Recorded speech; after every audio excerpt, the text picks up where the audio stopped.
అలాంటి అమాయకులందరికీ నమస్కారం, స్వాగతం. అమాయకులు అని ఎందుకంటున్నాను అనుకుంటున్నారా?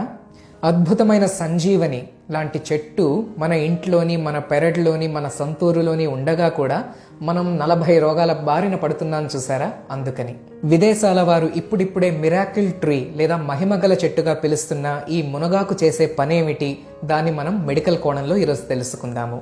మునగ చెట్టు మరియు దాని ఉత్పత్తులు సుమారు 300 జబ్బుల వైద్యంలో ఉపయోగపడతాయండి.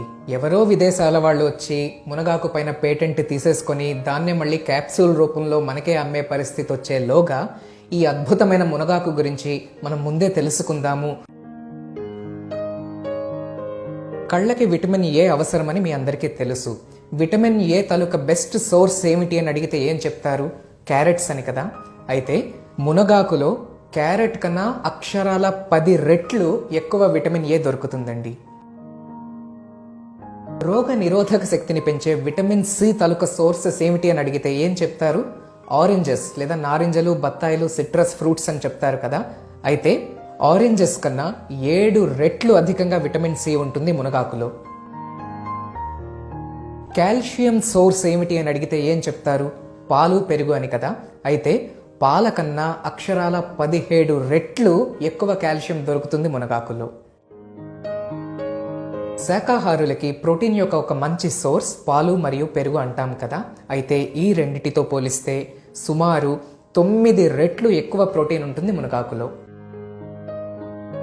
ఈ పొటాషియం అరటిపండులో బాగా దొరుకుతుంది అని మీరు వినే ఉంటారు. అయితే అరటిపండు కన్నా సుమారు 15 రెట్లు ఎక్కువ పొటాషియం మునగాకులో దొరుకుతుంది.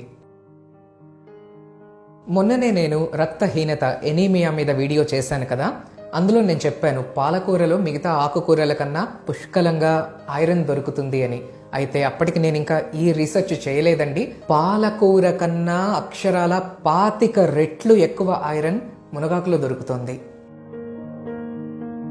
ఈ కోవిడ్ ప్రపంచంలో చాలా మంది జింక్ టాబ్లెట్స్ని వేసుకుంటూ వస్తున్నారు. అయితే ఏ రోజుకి సరిపడా ఆ రోజుకి జింక్ అనేది పుష్కలంగా మునగాకులో దొరుకుతుంది కూడా. ఇవి కాక బి కాంప్లెక్స్ గ్రూప్లో B1, B2, B3 ఈ 3 విటమిన్స్ కూడా ఎక్సలెంట్గా దొరుకుతాయి మునగాకులో. నేటి సమాజంలో ఒక పెద్ద సమస్య ఏమిటి? తొందరగా ముసలితనం రావడం, తొందరగా జుట్టు నెరిసిపోతుంది, చర్మం ముడతలు పడతాయి, మొహం వాలిపోతూ ఉంటుంది. దీన్నే ఏజింగ్ అంటాం ఇంగ్లీష్లో. ఈ ఏజింగ్ ప్రాసెస్ని నిలువరించగలదు లేదా నిదానించగలదు మునగాకు. మునగాకు ప్రతిరోజు తీసుకోవడం ద్వారా చర్మానికి మంచి షైన్ వస్తుంది, ముడతలు కూడా తగ్గుతాయి. ఈనాడు మరో పెద్ద సమస్య మతిమరుపు లేదా అల్జీమర్స్ డిసీజ్, డిమెన్షియాగా పిలుస్తాము. దీనికి న్యూరో డిజనరేషన్ అనే ఒక ప్రాసెస్ కారణమవుతుంది. అయితే సైంటిఫిక్ రీసెర్చ్లో ప్రూవ్ అయినది ఏమిటంటే మునగాకు ద్వారా ఈ న్యూరో డిజనరేషన్ అనేది బాగా స్లో అవుతుంది. అంటే మన మతిమరుపు సమస్యలు రాకుండా ఉంటాయి, ఉన్న వాళ్ళకి తగ్గడం కూడా జరుగుతుంది. మునగాకులో ఫైటోస్టెరాల్స్ అనే కాంపౌండ్స్ ఉంటాయి. ఇవేమిటంటే లైంగిక శక్తిని లేదా రిప్రొడక్టివ్ ఎనర్జీని పెంచుతాయి, మగవాళ్ళకి మరియు ఆడవాళ్ళకి కూడా. బలమైన భావి తరాలని సమాజానికి అందించడం కోసం ఈ శక్తి అవసరమే. మునగాకులో ఇన్సులిన్ తరహా కాంపౌండ్ ఒకటి ఉందండి, ఒక కెమికల్ అది. అందువలన షుగర్ కూడా ఎంతో కొంత అదుపులోకి రాగలదు మునగాకు తినడం ద్వారా. ఒక రీసెర్చ్ స్టడీలో ఏంటి ప్రూవ్ అయిందంటే ప్రతిరోజు క్రమం తప్పకుండా మునగాకు పౌడర్ తీసుకుంటున్న వాళ్లలో 18% షుగర్ వచ్చే ఛాన్స్ తగ్గిపోయింది. మునగాకులో గ్లూకోసినోలేట్స్, ఐసోథయోసైనేట్స్ వంటి కొన్ని కాంపౌండ్స్ యాంటీ క్యాన్సరస్ ప్రాపర్టీస్ కలిగి ఉన్నవి. ముఖ్యంగా ప్యాంక్రియాటిక్ క్యాన్సర్, కోలోన్ క్యాన్సర్ వంటివి రాకుండా చేసే శక్తి మునగాకుకు ఉంది. ఈ రోజుల్లో ఒక పెద్ద సమస్య హార్ట్ అటాక్ లేదా స్ట్రోక్. దానికి ఏమిటి కారణము? రక్త నాళాలు మూసుకుపోతాయి, ఫ్యాట్ వల్ల, కొలెస్ట్రాల్ వల్ల. లేదా ఈ బ్లడ్ వెజల్స్, గొట్టాలు అనేవి థిక్గా మారిపోతాయి. దాన్నే ఎథెరోస్క్లీరోసిస్ అంటారు. మునగాకుకి యాంటీ ఎథెరోస్క్లీరోటిక్ ప్రాపర్టీస్ ఉన్నట్లుగా కూడా మోడర్న్ రీసెర్చ్ ప్రూవ్ చేసింది. అంటే హార్ట్ అటాక్, స్ట్రోక్ వచ్చే రిస్కులను కూడా మనం తగ్గించగలము. మునగాకులో టెరిగోస్పెర్మిన్, మోరింజైన్ వంటి కాంపౌండ్స్ ఉన్నాయి. ఇవేమిటి అనుకుంటున్నారా? యాంటీబయోటిక్ ప్రాపర్టీస్ కలిగి ఉన్నవి. అంటే బ్యాక్టీరియల్ ఇన్ఫెక్షన్స్, ప్రత్యేకించి స్టెఫైలోకోకస్ అనేది ఒకటి, కలరా మీకు తెలుసు కదా, విబ్రియో కలరా అనే బ్యాక్టీరియా పైన చాలా సమర్థవంతంగా ఇవి పనిచేస్తాయని ప్రూవ్ అయింది. ఈ డీటాక్సిఫికేషన్ కోసము మునగాకు చాలా ఎఫిషియెంట్గా పనిచేస్తుంది. అదేమిటంటే రక్తంలోని శరీరంలోని పేరుకుపోతున్న హార్మ్ఫుల్ కెమికల్స్ లేదా టాక్సిన్స్ని బయటకు పంపించేసి రక్తాన్ని ప్యూరిఫై చేసే ప్రక్రియ. మునగాకులోనే నియాజిమైసిన్ అని మరొక కాంపౌండ్ ఉంది. ఇదేమిటంటే బ్లడ్ ప్రెషర్ని కాస్త తగ్గించడానికి కూడా హెల్ప్ చేస్తుంది. అంటే బీపీ ఉన్న వాళ్ళకు కూడా ఇది పనికొస్తుంది అన్నమాట. ఇందాక నేను చెప్పినట్లుగా పుష్కలంగా కాల్షియం ఇందులో దొరికిన కారణంగా కీళ్ల నొప్పుల వ్యాధులు, మోకాళ్ల చిప్ప అరుగుదల, ఆర్థరైటిస్, రుమటాయిడ్ ఆర్థరైటిస్ ఇటువంటి జబ్బులని స్లో చేయడంలో మునగాకుకి చాలా పెద్ద రోల్ ఉంది. మన పాతకాలపు పల్లెల్లో కాల్షియం టాబ్లెట్స్ ఎవరు వాడిన వాళ్ళు కాదు. అయితే మునగాకు పొడి వాడడం ద్వారా ఇలాంటి జబ్బులు రాకుండా చూసుకునేవారు. మునగాకులో 12% ఫైబర్ ఉంటుంది. ఈ ఫైబర్ అనేది మలబద్ధకం, కాన్స్టిపేషన్ సమస్య రాకుండా నివారించగలదు.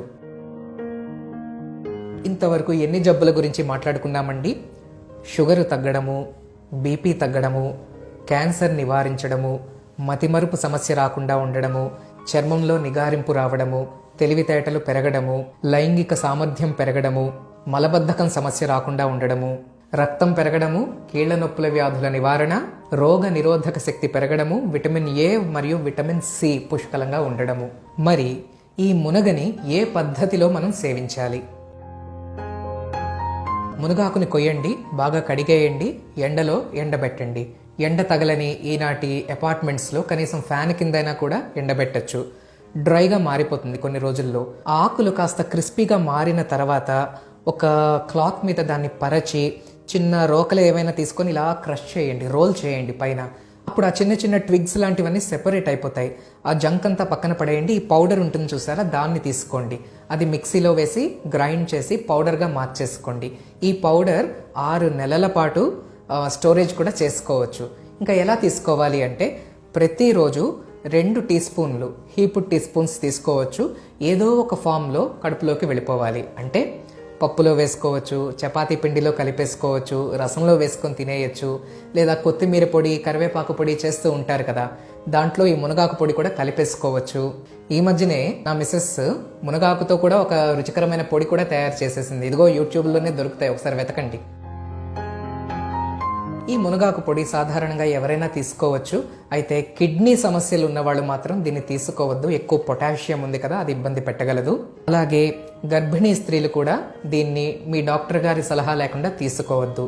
కొద్ది మందికి మునగాకు ఎక్కువగా తీసుకుంటే కడుపులో వేడి చేయడము, మోషన్స్ అవ్వడం లాంటివి కూడా జరగచ్చు. కనుక ఒక్కసారి మీ డాక్టర్ గారి సలహా తీసుకున్న తర్వాత ఆ డోసేజ్ అనేది మీరు ఫిక్స్ చేసుకోండి. ఇప్పుడు చెప్పండి ఫ్రెండ్స్, మనం అమాయకులమా కాదా? ఇంత ఈజీగా మనకి దొరికే ఈ మునగ చెట్టు, భారతదేశంలోనే పుట్టిన మునగ చెట్టు, మునగాకుని మనం మర్చిపోతున్నాం, వదిలేసుకుంటున్నాం. ఆల్రెడీ ఇది క్యాప్సూల్ రూపంలో మొరింగా క్యాప్సూల్స్ అని కమర్షియల్గా అందుబాటులోకి వచ్చేస్తుంది. ఏమిటి దుస్థితి మనకి? కనుక ఈ వీడియో చూస్తున్న ప్రతి ఒక్కరూ మీ ఇంట్లోనో లేదా మీ సొంతూరులోనో ఒక మునగ మొక్క నాటేయండి. హ్యాపీగా వారానికి ఒకసారి మునగాకుతో పప్పు పులుసు పెట్టేసుకోండి. నేను చెప్పినట్టు పౌడర్ తయారు చేసేసుకోండి. రోజు చెంచాను, 2 చెంచాలు మీ శక్తి కొద్దీ, మీ టాలరెన్స్, శరీరానికి ఎంత నప్పిందనేది మీరు ఒకసారి జడ్జి చేసుకొని తగినంతగా ప్రతిరోజు తీసేసుకోండి. అక్కడితో ఆగిపోతారా? మరి ఈ వీడియో షేర్ చేయాలి కదా. మనము బాగుండాలి, మన చుట్టూ వాళ్ళు కూడా బాగుండాలి. అందుకని నేను మీకు తెలియజేస్తున్న విషయాలు మీరు మరో 100 మందికి తెలియజేయండి. మంచి సమాజం మనందరి లక్ష్యం. విన్నందుకు థ్యాంక్ యూ. మరొక వీడియోతో మళ్ళీ కలుస్తాను. Take care. నమస్తే.